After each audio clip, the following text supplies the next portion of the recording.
That's the Woo Audio WA24 20th Anniversary Edition. Mm-hmm. I think that was launched at CanJam SoCal 2024. It was. Happy belated birthday, Woo Audio. So this amp, it's fantastic. Let's get right into it. It's obviously a tube amp. Right. Designed for headphones with impedances from 8 ohms to 600 ohms, so very versatile. It's a single-ended, all-tube amplifier. It's Class A with 0 feedback operation, which is nice. Mm-hmm. 4 closely matched, custom-made 3A 109E vacuum tubes. I am not familiar with these tubes. No. And I've been around tube amps a long time, so those tubes are new to me. They say, Woo Audio says, at its core are 4 custom-made 3A 109E mid-gain, direct-heated triode power tubes, chosen for their exceptionally low noise and long-lasting durability. I'll tell you this, they sound fantastic with this amp. Right. We'll get to that shortly. Point-to-point wiring, and I'm sure inside, given it's Woo Audio, it's probably as gorgeous inside as outside. So I imagine that point-to-point wiring is immaculate. Would love to see it. CNC machined aluminum chassis, 2-tier design. They say that design isolates the tube amplifier on the top portion from the linear power supply on the bottom portion. It's a black and gold anodized aluminum, sandblasted finish, and 100% gorgeous. Mm-hmm. I love that it has this unique aesthetic. There's really no other amps except for maybe one other amp from Woo Audio that looks like it. Yeah. I love that aesthetic. It uses the Alpine RK50 potentiometer. Hello. That is a legendary. That is a legendary volume control. It is probably the high standard for many for potentiometers. Right. It is also inordinately expensive. It is. So I love that it has that. And that I love that they show it off. Yeah. So the chassis is made to show off the RK50. It looks cool. Inputs include one pair of XLRs, 2 pairs of RCA, and outputs are 4-pin XLR, 4.4 millimeter, 6.35 millimeter, and 3.5 millimeter. I love that they have 4.4. Yes. All right, let's talk about the sound. So I used it primarily with 2 headphones. It's extremely versatile, though, but I used it primarily with 2 headphones. Let's start with the Susvara Unveiled, which is one of my high standards of any headphone type. It's just so good Mm-hmm. and so incredibly resolving, and just it's just one of my favorite headphones, period. That out of the WA24 20th Anniversary Edition is everything I want from the Susvara Unveiled, and yet also everything I want from a tube amp. So all that resolution that the Susvara Unveiled will give you from any amp that can drive it, but with this harmonic lushness and holographic imaging that I hope for from a great tube amp. And I'm getting all of that with the Susvara Unveiled.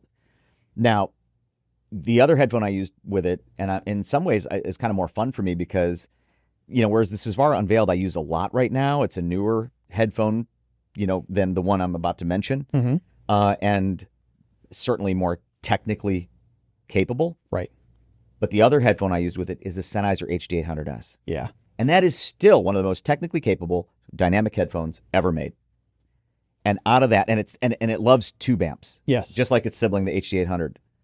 A great tube amp pairing on those is phenomenal. They're high impedance headphones.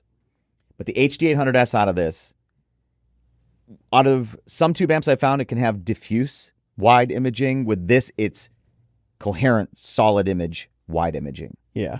And then the resolution that the HD800S is capable of, again, some of the best resolution to this day from any dynamic headphone.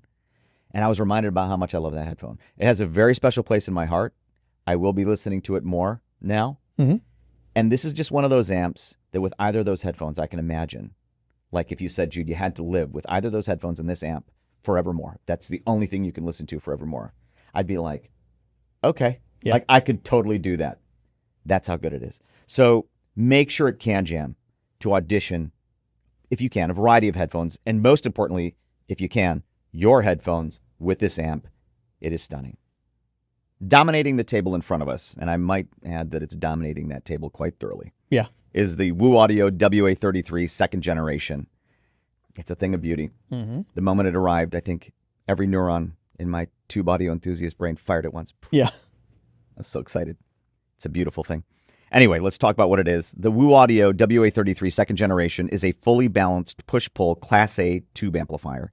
It outputs up to 10 watts per channel at 32 ohms. It's a lot of power. Mm-hmm. Now, there's a special feature that takes advantage of that power. We're going to get to that feature in just a minute. It's transformer coupled, stock tubes, 4 6C45 tubes for driver, 4 2A3 tubes for power. I remember a zillion years ago on HeadFi's forums, there was a guy who referred to the 2A3 as the tube of the gods. Oh, yeah. I can see that. One 5U 4G tube for the rectifier, so it's a tube rectified design. Self-biasing with compatible tubes. Uses the TKD 4-channel balanced potentiometer for volume. Point-to-point wiring. We haven't peeked inside. I don't think we're going to peek inside. Probably not. But if we did, I bet you it's just as beautiful and neatly laid out on the inside as it is on the outside. It's WU audio. I expect no less. Inputs, 2 pairs of XLR, 1 pair of RCA. Outputs for headphones, 4-pin XLR, 4.4 millimeter and 6.35 millimeter. And then there's a special output for another headphone. And this is the special feature I was alluding to earlier. It's a 4-pin XLR for true ribbon headphones without an interface. So you'll see on the table we have the RAW 1995 Imanis, which I consider one of the best headphones mankind has ever created. Yep. It's a beautiful thing also. Tremendous resolution. It's one of the most resolving headphones I've ever heard. And it's layered, detailed, just a beautiful thing. And now you can plug it directly into the WA33 second generation without having an additional interface. So we have it right now sitting on top of the RAW 1995 current drive interface, which you typically need to put between your amplifier and the headphone. But now we're just using it as a headphone stand because it's not plugged in, because we're plugged directly in to the WU. And that is incredible. How does it sound with the Imanis? Beautiful. Yeah. All the things I love about the Imanis, all the things that just made me say the things I just said about the Imanis. And it's super lush, beautiful bass, harmonic richness, imaging. Oh my gosh. So it's fantastic. Yeah, it is. I actually haven't heard the Imanis sound better in my experience on any other amp. Okay, I've heard the Imanis through several like top flight rigs. This is one of the top, if not the top, that I've heard. It's incredible.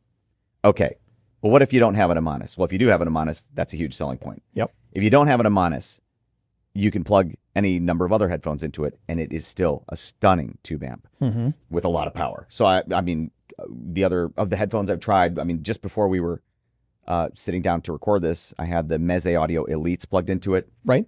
Not the hardest to drive headphone out there, but it was in low gain mode. Yeah. To drive those, that's how much power this thing has, and it sounded gorgeous because that's already like a beautiful, rich headphone. And just coupled with the WA33 second generation, just superb because I love the Elite. So yes, this is an incredible amp. It's $9,999. Right. But there is an Elite edition of the amp for $16,999. It has upgraded transformers, internal wiring, and potentiometer. It has Mundorf capacitors, Cardis RCAs, and a 24-karat gold-plated plaque. Apparently, I'm guessing to celebrate the special edition nature of it, the Elite edition nature of it. I haven't heard that one yet. I hope I can hear it someday. But I know this will be at CanJam, and I know that you have to hear it. If you're a tube audio enthusiast, it's mandatory. Yeah, it's mandatory. You have to. And if you're not, and you want to hear why I'm so enthusiastic about great tube amps, hello, make sure to catch it at CanJam.